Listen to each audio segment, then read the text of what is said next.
Next is subtopic 6.2, which is about nomenclature of benzene and its derivatives. Okay, macam mana kita nak namakan benzene according to the IUPAC nomenclature? Yang pertama, macam mana nak namakan a monosubstituted benzene? Monosubstituted benzene ni maksudnya benzene yang ada satu je substitute. Okay. So what can be done here is you need to make sure the parent name will be benzene. Okay, you can see here some of the examples here, all of the parents name dia semua benzene kat belakang, and the substituent is indicated by a prefix. Macam ni, kalau fluorine dia jadi substituent, nama dia akan jadi fluoro. Okay, kalau bromine jadi bromo, chlorine jadi chloro, NO2 nitro. Okay, tapi nama parents dia benzene, and make sure dorang rapat to each other, macam fluorobenzene, bromobenzene, chlorobenzene and nitrobenzene. And these are some of the special names when it comes to the monosubstitute benzene that you need to know. Okay, kalau let's say you nampak benzene ring yang attached with satu sahaja CH3 as the substituent, okay, therefore nama dia akan jadi toluene. Okay, toluene ataupun methylbenzene, tapi special name dia toluene lah. Okay, and then kalau you nampak benzene ring yang ada substituent OH kat atas, we call it as phenol. Okay, kalau you nampak benzene yang ada aldehyde kat atas ni, CHO ni adalah singkatan untuk aldehyde ya. So kalau let's say kita kembangkan dia, it will look something like this. Okay, C double bond O H. Okay, that's how it looks like. So nama special dia, kalau you nampak benzene yang melekat dengan aldehyde ni as the substituent, we call it as benzaldehyde. And if you see a benzene yang melekat dengan substituent COOH, we call it as benzoic acid, because this is actually functional group untuk carboxylic acid. Okay, so bila itu adalah condensed structure, kalau let's say kita uncondensekan dia, the structure will look something like this. C double bond O, lepas tu OH. Okay, this is carboxylic acid. So bila you nampak, kalau let's say carboxylic acid dia jadi substituent kepada benzene, we call it as benzoic acid. And then next, kalau you nampak benzene ring, okay, melekat dengan NH2, we call it as aniline. And if let's say you nampak benzene melekat dengan COCH3, COCH3 ni adalah C double bond O CH3, and we call it as acetophenone. So you need to remember all of these special names. Okay, next, what happen if let's say you ada benzene yang ada dua substituents, which we call it as disubstituted benzene. This is where you have to use prefixes ortho, meta and para, or use of numbers accordingly. Okay, macam mana tu? So let's look at these examples. Kalau let's say you nampak this benzene ring ada dua substituents yang dekat-dekat dengan each other, kita akan numberkan dia 1, 2 macam ni. So bila you nak namakan this disubstituted benzene, it's going to be 1, 2 dash di. Because ada dua benda kan, dua substituents yang sama, dibromobenzene. Ataupun kita boleh gunakan prefixes ortho. Ortho ni bermaksud kedudukan substituents tu adalah pada carbon number 1 dan 2 dekat benzene ring. Okay, sebab itulah ortho. Ortho dibromobenzene ataupun O dash dibromobenzene, untuk menunjukkan O ni adalah ortho, kiranya dua-dua substituents tu berada pada kedudukan carbon number 1 dan juga 2. Okay, next, kalau you jumpa benzene ring yang di mana kedudukan substituents tu berada pada carbon number 1 dan 3, okay, we call it as 1,3-dibromobenzene. Okay, atau kita boleh singkatkan kedudukan 1,3 tu bersama dengan prefix meta ataupun short form dia M. Okay, so sama ada you nak tulis nama according to the IUPAC nomenclature for this organic compound sama ada 1,3-dibromobenzene ataupun M dibromobenzene. M adalah singkatan untuk meta dan juga untuk kedudukan substituents yang berada pada carbon number 1 dan 3. Okay. Okay, next, if you see a benzene ring yang di mana substituents tu berada pada kedudukan carbon number 1 dan 4, okay, like this. Okay, the name of this organic compound we can call it as 1,4-dibromobenzene ataupun kita boleh gunakan prefix para. Okay, para ni adalah di mana bila kita ada dua substituents dekat benzene ring yang berada pada kedudukan 1 dan juga 4.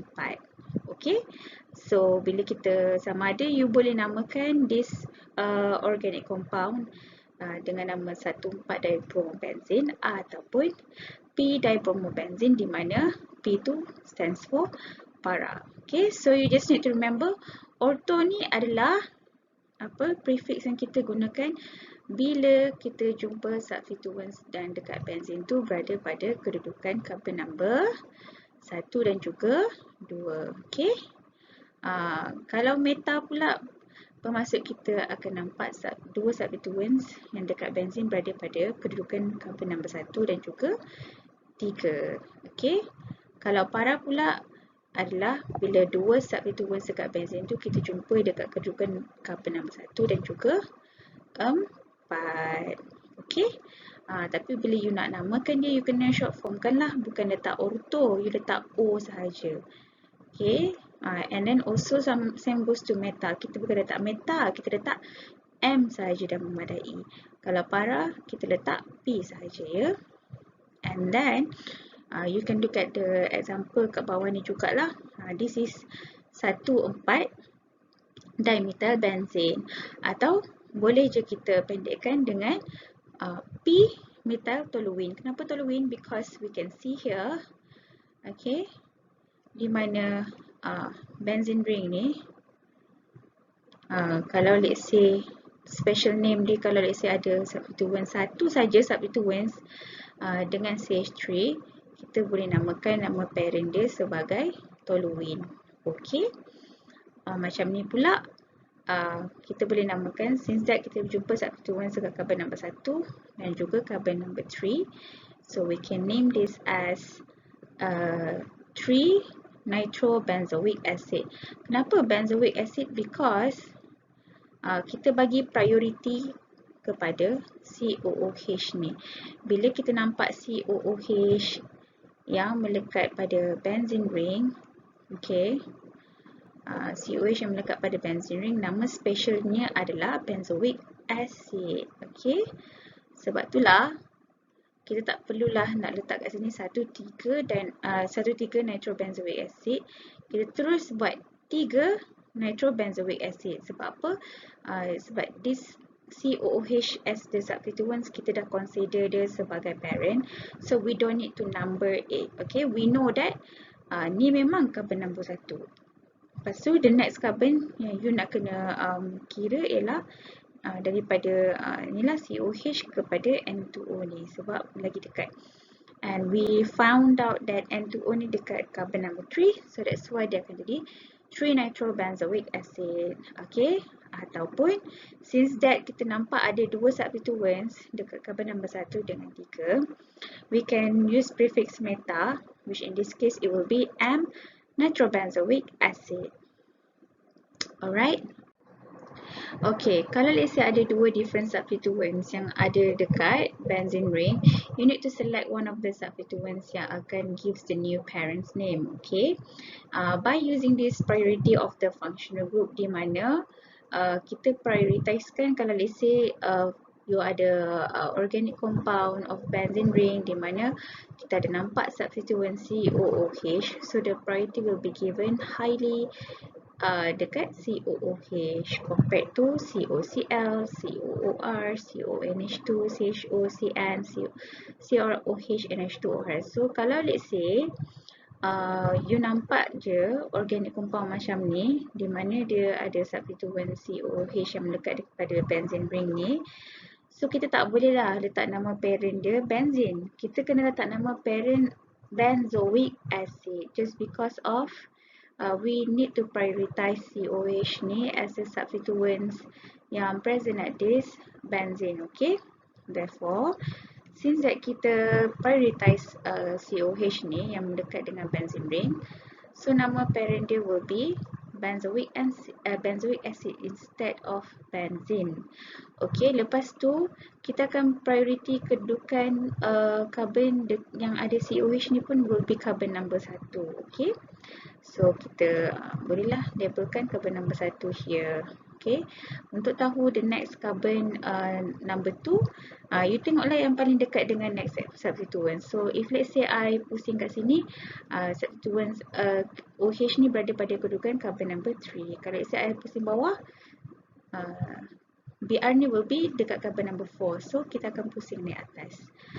Therefore, bila nak numberkan, we know that COH ni adalah number 1 priority dekat benzene as a substituents. Lepas tu kita pusing naik atas, this will be carbon number 2, and then this will be carbon number 3, and BR will be at the position carbon number 4. Okay, so bila nak namakan, as usual, you have to follow the IUPAC nomenclature tu, you have to follow the alphabet A to Z. Okay, di mana kalau let's say BR ni jadi substituents, okay, nama dia akan jadi bromo. Okay, dia akan jadi bromo. Manakala OH ni kalau dia jadi substituents, nama dia akan jadi hydroxy. Okay, so kita tahu kalau let's say ikutkan alphabet A to Z, B comes first, barulah H. So bila you nak namakan dia according to the IUPAC nomenclature, it is going to be 4 because bromo ni berada pada position carbon number 4 at the benzene.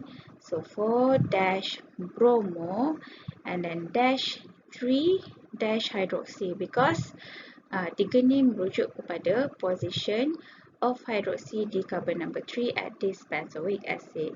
Okay, 3 hydroxy benzoic acid, macam tu je. Okay, and then if you look at this benzene organic compound yang ada 4 substituents yang berbeza, sama je, kita akan refer pada the priority of the functional group ni. Okay, kita tahu kalau COH, nampak je COH, kita akan terus prioritizekan dia ya. OH ni jatuh bawah lagi, kat bawah ni So since that dia ada COH, makanya the priority will be given to the COH yang melekat pada benzene ring ni. Therefore, the parent's name will be benzoic acid. Okay, lepas tu kita tahu kalau let's say carbon yang attach pada substituent COOH ni, they will be carbon number 1. Okay, so carbon number 2 kita akan pusing belah kanan sebabnya dia paling dekat dengan the next substituents which is NH2. Okay, lepas tu carbon number 3 kita akan nampak substituents OH. Okay, and then carbon number 5 kita akan jumpa substituent Cl. Alright, so NH2 bila dia jadi substituent, nama dia apa? Nama dia adalah amino. Okay, amino. Lepas tu kalau OH dia jadi substituent, nama dia apa? Nama dia akan jadi hydroxy. And then lastly ialah Cl, bila dia jadi substituent, nama dia ialah chloro. Okay, lepas tu kalau ikutkan alfabet A to Z, A dulu, baru C, baru H. Okay, so the way you want to name this organic compound, kita tahu amino berada pada kedudukan number 2, so it's going to be 2 amino. And then chloro pada kedudukan carbon number 5, so it's going to be 5 chloro. And OH berada pada kedudukan number 3, so it's going to be 3-hydroxy. So nama penuh dia 2-amino 5-chloro 3-hydroxy benzoic acid. Okay, so kita boleh tengok dekat these few examples here. Okay, di mana example yang ketiga-tiga organic compound kat atas ni, dia ada substituent COOH. Lepas tu ada another different substituents kat sini NO2, this one OH. Okay, as usual, we know that kalau ikutkan priority list tadi, we have to prioritize COOH. Okay, so the parent's name will be benzoic acid.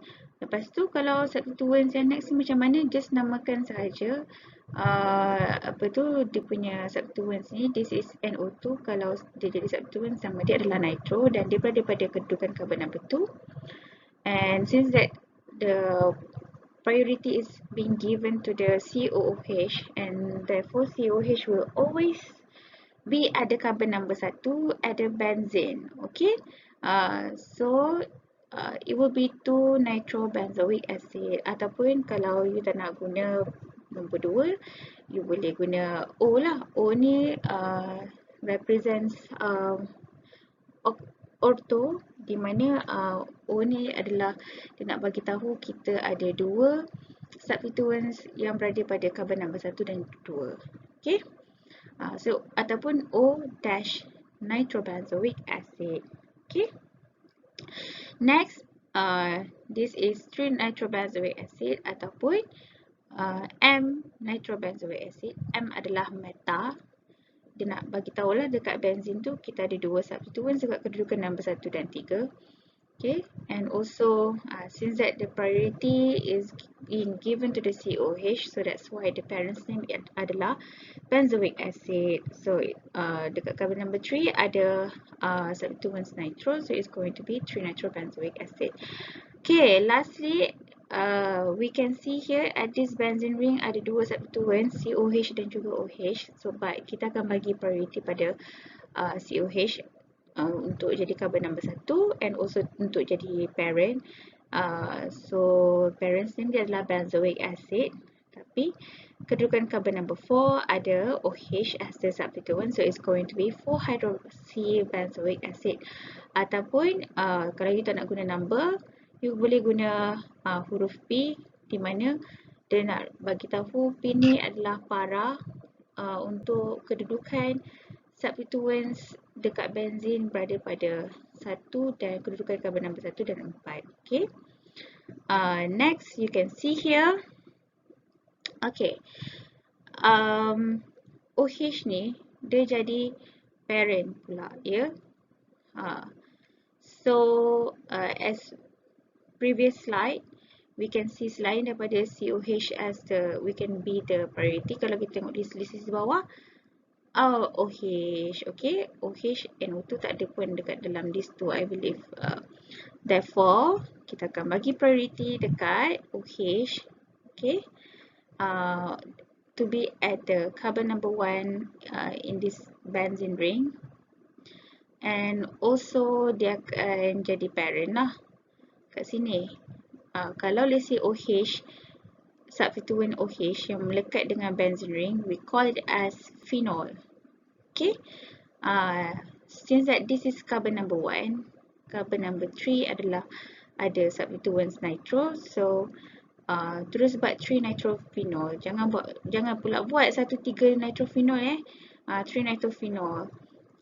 Ataupun you boleh gunakan abjad M merujuk kepada meta, which dekat benzene tu ada 2 substituents at the carbon number 1 and 3, so it's going to be M-nitrophenol. Okay, how about this one? Okay, this one, since that memang kita tak ada prioritisekan anyone pun sebagai parent, the CL dengan BR ni tak termasuk dalam priority list at the previous slide, so you can either namakan dia as 1-bromo-4-chlorobenzene ataupun 4-bromo-1-chlorobenzene. Kerana bila in order you nak numberkan dia, tak kisahlah you nak numberkan CL dulu ke BR dulu. Okay, tapi when it comes to name it, you have to ikut alphabet punya order A to Z. Okay, di mana B dulu baru C. Okay, tak kisahlah macam mana you nak numberkan dia, tapi bromo dulu baru kloro. Okay, last one. As you can see here, kalau macam mana kalau let's say you ada dua substituents COOH, you janganlah pula namakan dia benzoic acid. Okay, you namakan dia benzene dicarboxylic acid. Lepas tu you bagilah tahu kedudukan of the COOH. In this case, we can see COOH ni berada pada kedudukan number 1 and 4 at the benzene ring. So, the full name of this organic compound adalah 1,4-benzene dicarboxylic acid. Untuk namakan tri and tetrasubstituted benzenes, you can look at the list of priority substituents, okay, dekat benzene ring untuk tahu the parent's name, di mana kita tahu COH berada at the top of the priority list, and then followed by some others, and then OH and so on. Okay, so we can look at some of the examples here. Okay, so let's look at the first example. There's none of these substituents ada di dalam the priority list. So you ikut you lah nak numberkan macam mana. So for example here we know that chlorine ni kalau kita nak namakan ikut objek, kita letak C dulu lah kan, baru N. So tak kisahlah macam mana you nak numberkan dia. So for example I numberkan this one as carbon number 1, ada substituent Cl, carbon number 2 NO2, carbon number 4 NO2 juga. Okay, tapi bila kita nak namakan, kena ikut alphabetical order A to Z, where we know that chloro comes first, barulah nitro. Okay, so that's why lah the full name is 1-chloro 2,4-dinitrobenzene. Okay, and then next,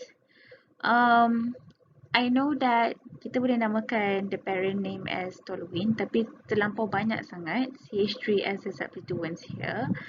So we are going to call it as methyl benzene, okay? Ataupun lebih tepat tetramethyl benzene, because dia ada 4 substituents yang sama. So dia jadilah tetramethyl benzene as dia punya nama ni lah. Okay, and then kita just letak je lah kedudukan carbon tu, yang nombor 1, 2, 3, 4. Nak start daripada bawah 1, 2, 3, 4 pun tak ada masalah. Okay, and next as you can see here, okay, kita nampak ni ya, NH2 yang melekat dengan benzene ring, we call it as aniline. Okay, NH2 yang melekat dengan benzene ring, common name dia adalah aniline, therefore dia akan jadi parent's name here. Okay, lepas tu macam mana you nak numberkan? Okay, so this will be carbon number 1. Alright, and next kat bawah ni carbon number 2. This one will be carbon number 3. Okay, tapi bila kita nak namakan, kita kena ikut alphabetical order. Okay, since that carbon number 1 ni dia dah termasuk sebagai parent's name, aniline. So tak perlulah nak buat satu NH2 ke, tak payah. So and then kalau ikutkan alphabetical order, chloro dulu baru nitro. Therefore apa yang you boleh buat ialah you can say that this is, this is not carbon number 3, that is actually carbon number 4. Okay, so kita tahu chlorine ni berada pada kedudukan carbon number 4. So bila dia jadi substituent sama dia adalah 4-chloro, yang ni pula ialah 2-nitro and then aniline. Faham? Okay, let's look here. Since that CH3 ni actually kalau if you look at the list of the priority, CH3 ni berada paling bawah sekali. So kalau dia ada another substituents ni, kita tak bolehlah namakan dia sebagai toluene, kita namakan dia sebagai methyl benzene. Okay, tapi since that dia ada special name, so kita letaklah this one carbon number 1, this will be carbon number 2, and then number 4, this one carbon number 6. Therefore, the full name adalah 2,4,6-trinitromethylbenzene, bukan trinitromethyltoluene. Okay, trinitromethylbenzene. Okay, next. Okay, kalau you tengok kat sini, selain daripada COOH, okay, OH pun dia boleh jadi dekat list of, dia pun ada dekat list of priority juga, tapi kat bawah-bawah lah kan, dia bawah daripada COOH. Okay, kita tahu kalau let's say benzene ring yang melekat dengan OH, nama dia akan jadi phenol. Okay, and then since that kita dah utamakan OH ni as a substituents priority, so this is going to be carbon number 1, ini carbon number 2, this one carbon number 4. So the full name will be 2,4-dinitrophenol. And lastly, you can see here ada 3 substituents kat sini, COH dan juga 2 OH. Tapi whatever it is, kita tahu COH kalau dia jadi substituents dekat benzene, dia akan jadi priority. Okay, so that's why nama parent dia will be benzoic acid. And also since that COH ni akan berada pada kedudukan carbon number 1 dekat benzene ring, therefore we can see here dekat carbon number 3 we will jumpa substituents OH. Carbon number 5 pun kita akan jumpa substituents OH. OH dia bila jadi substituent sama dia adalah hydroxy. So that's why the full name here will be 3,5-dihydroxybenzoic acid.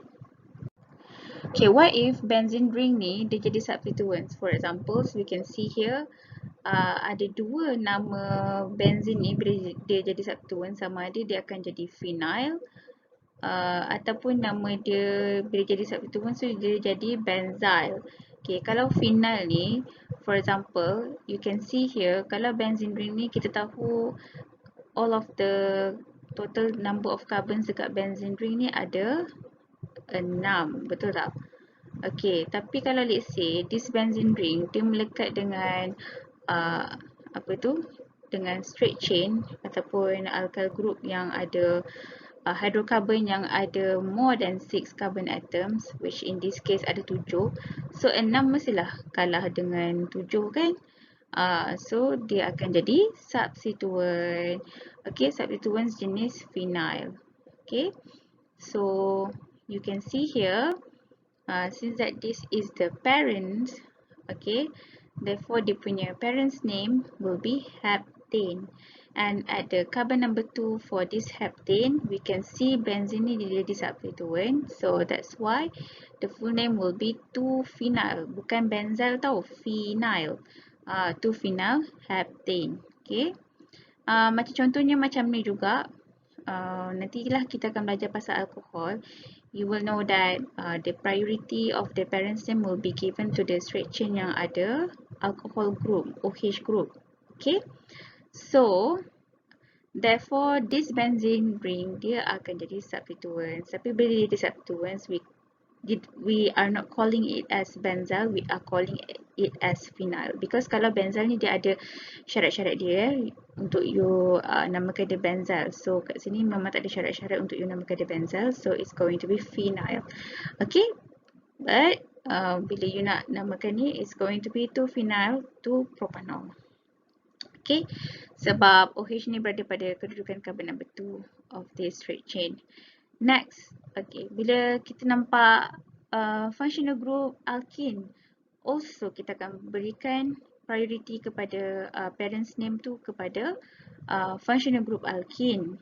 Okay, and therefore, since that kita akan bagi priority pada alkene, this is going to be carbon number 1, carbon number 2, carbon number 3. So carbon number 3 ni kita jumpa benzene. That's why nama benzene ni bila jadi substituents is going to be 3-phenyl. Okay. And then nama parent dia adalah butene. Tapi kedudukan alkene ni pada carbon number 1. So it's going to be 1-butane. Okay. Macam mana pula syarat-syarat bila benzene jadi substituents and you need to letak nama dia benzyl? It is when you nampak bentuk macam ni, CH2 yang melekat directly kepada benzene ring. For example, CH2Br. Macam ni. So, kita namakanlah dia punya apa tu, this whole thing adalah benzyl bromide. Okay, benzyl because when this benzene ring yang attach pada CH2, lepas tu you nampak terus functional group in this case ialah halogen, so kita namakanlah dia benzyl bromide. Macam ni juga CH2 yang melekat pada benzene, lepas tu terus jumpa functional group macam in this case ialah OH, so it's going to be benzyl alcohol. Okay.